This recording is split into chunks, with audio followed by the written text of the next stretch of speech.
Hi there! So, today I made kathi roll. I absolutely adore food from Calcutta basically, and kathi rolls, vegetarian kathi rolls actually, are something that we enjoy. And so, here's the kathi roll. It's made from potatoes and yeah, and a good whole lot of vegetables. Really good for your health. Unless you are using a maida wala paratha, which I have just for the sake of it. I wanted to try something new out. Go ahead, watch the recipe, and let me know what do you think. Move along. So for the kathi roll, we're gonna start with a salad. This has 3/4 sliced onion, like 3/4 part of a sliced onion, a little bit of capsicum and cabbage. So I've just added some salt and lemon juice to it, and this is the salad that goes into it. Next, we have the spices that go into the kathi roll.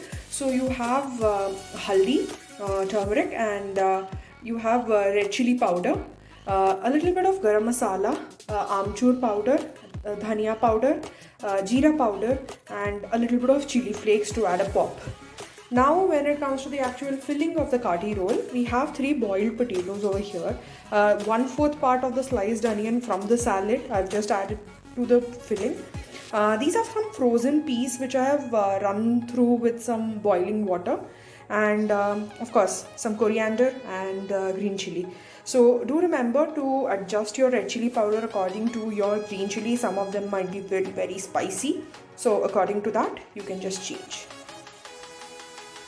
I'm just heating up a pan. Now I'm just gonna add 2 tablespoons of oil to it. So this is at a little higher heat. I just want the oil to get slightly warm. So as you can see, it's rippling through, and now you can just make it in, put it at sim, and go ahead and add your green chilies.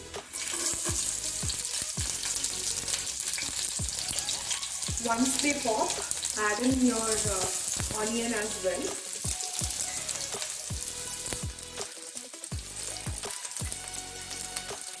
Make sure you stir it so that they cook through. You don't want to let them change color. You just want them to become translucent a little bit. So just soften.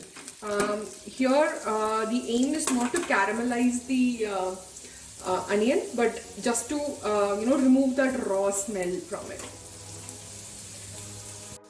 So once the onion and green chili are cooked, you can add in all the spices, and I just switched off the gas stove because it had gotten pretty hot, so I didn't want to burn the onions. So now I'm just mixing so that the spices get a little toasty. You don't want to burn the spices, so make sure they get slightly toasty, and add the potatoes ASAP. So as you can see, they've coated the onions pretty well now, and they're starting to smoke a little, so that's when you have to add your potatoes.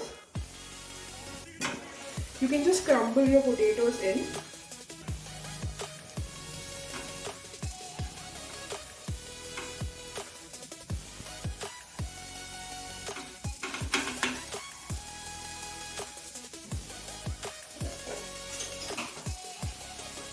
Also add in like a tiny bit of water so that it avoids any burns.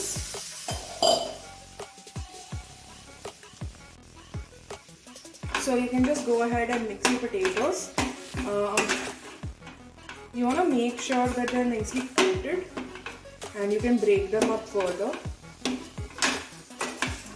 So these are boiled potatoes, so you don't really need to cook them that much. These will be the filling of the kathi roll. You want to mix them well.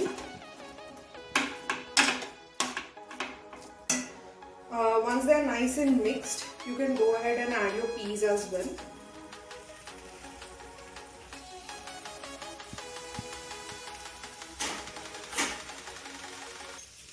And a bit of salt.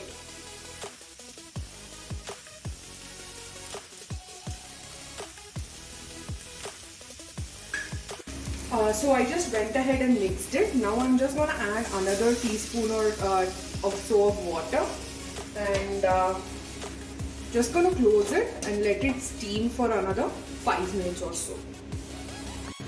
So for the kathi roll, I'm going to be using the Malabar Parota by ID.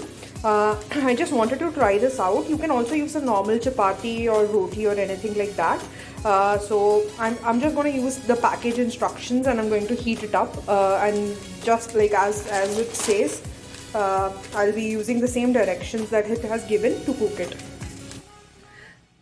As you can see, I've taken out some green chutney and kept. So this is for the base of the paratha. So we're just gonna add some mayo to it. So I'm using a vegetarian mayo. You can use any mayo that you have. As you can see, I'm using potatoes for the filling as well. So in case you do eat non-veg, you can use eggs or chicken or stuff like that too.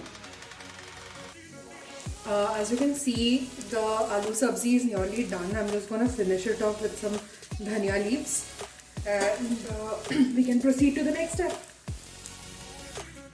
So I just cooked the paratha according to the instructions and now I'm adding the green chutney mayo that I made. So I'm just going to spread it slightly. I'll be adding ketchup as well because of course Vishal loves ketchup. Don't you, Vishal? Yes, I do. Especially Maggi hot and sweet, that's something that he really likes. So I'm just going to add green chutney mayo. The next would be the filling that we made. So I'm going to just try and spread it in like one single line so it will be easy for me to roll. So there you go. Next step, some cheese. So I'm just using cheese slices. You can even use cubes or something, but this, because it's processed cheese, it's easy to melt. The heat of the paratha and the heat of the filling will melt it, so it's not going to be that big of a problem. Now the salad that we made, just take it a little bit and we'll place it along the side. So this will just increase the freshness of the roll more than anything else. So, of course, a little bit of veggies never did any harm. There you go. And then you go ahead. Make sure you're keeping it tight. Oh, I forgot the ketchup.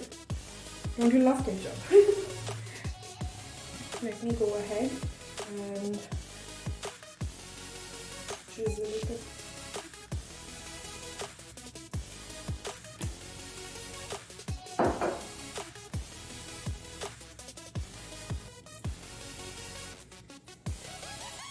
And then roll. That's it. That's your kathi roll. Now that you see how easy it is to make a kathi roll at home and ingredients being available at mostly every household, I hope you make it and let me know how it turned out. Feel free to sub out any ingredients or add anything, add any flair to it. And I think chapatis or leftover rotis are like a great thing that you can use when you're making this. And Vishal can vouch for its taste if I'm not wrong. What do you say, Vishal? Mmm. Thanks again for watching the video. See you soon with the next one.